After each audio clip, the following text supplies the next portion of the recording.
Find the Taylor series for f(x) equals log 3 plus 4x about x equals 0. Now first let's look at the Taylor series formula. We need to calculate the derivative at different orders. Let's start with the first order. First order derivative f(x) is equal to, so this is a composite function, so we need to apply the chain rule. We started with the outside function, which is log. The derivative of log is 3 plus 4x to the negative 1.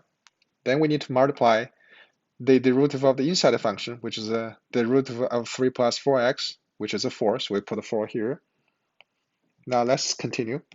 The second order derivative is equal to 4 times, we need to take the derivative of 3 plus 4x to the negative 1.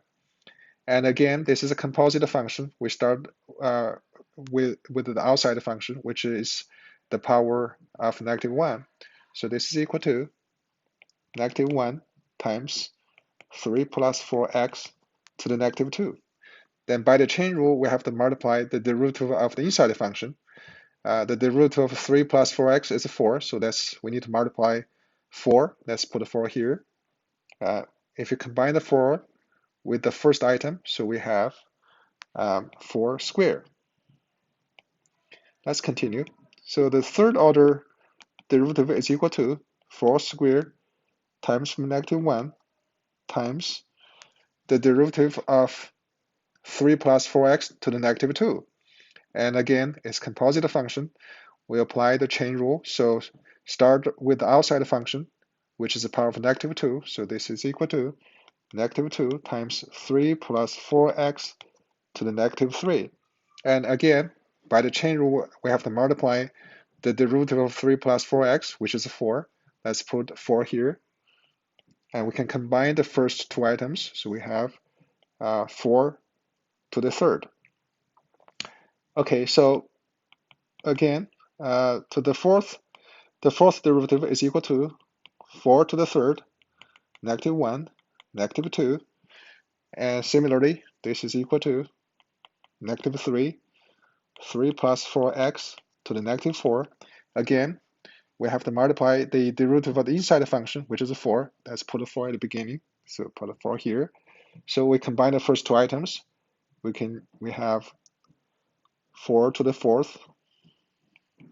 Now at this point, you probably can see the patterns here. If we continue this calculation, we get f to the nth derivative of x is equal to 4 to the n, negative 1 to the n minus 1 times n minus 1 factorial times 3 plus 4x to the negative n. So to use the Taylor series, we have to evaluate these derivatives at a given point A. So in this problem, we calculate the Taylor series about x equals 0. So we need to evaluate the nth derivative at 0. So start with n equals 0. N equals 0. So when n equals 0, this is just it's just f0. So which is a log of 3. When n is greater than 0, f, the nth derivative, evaluated at 0.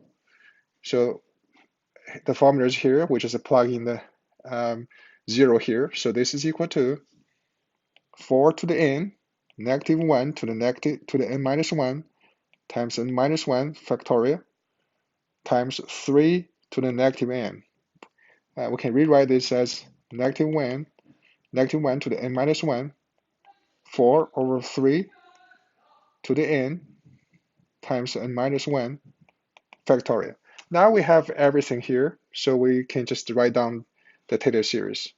So fx is equal to, now let's separate this. Let's start with n equals 0. So n equals 0, there's an entire item.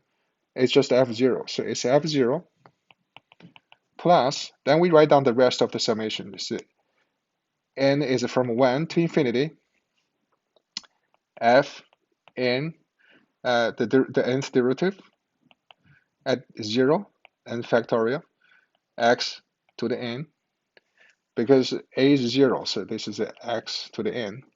So now this is equal to, plug in the f0, we calculate f0 is log 3. So it's log 3 here,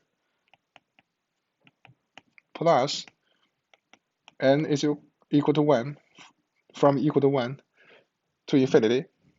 And the nth derivative at 0 is given here. Just plug it in. -1 to the n minus 1, 4 over 3 to the n minus 1 factorial divided by n factorial x to the n. So this is equal to log 3 plus n equals 1 to infinity, and this can be cancelled. And we have n left here, so it's -1 to the n minus 1, 4 over 3 to the n divided by n x to the n. Thank you for watching.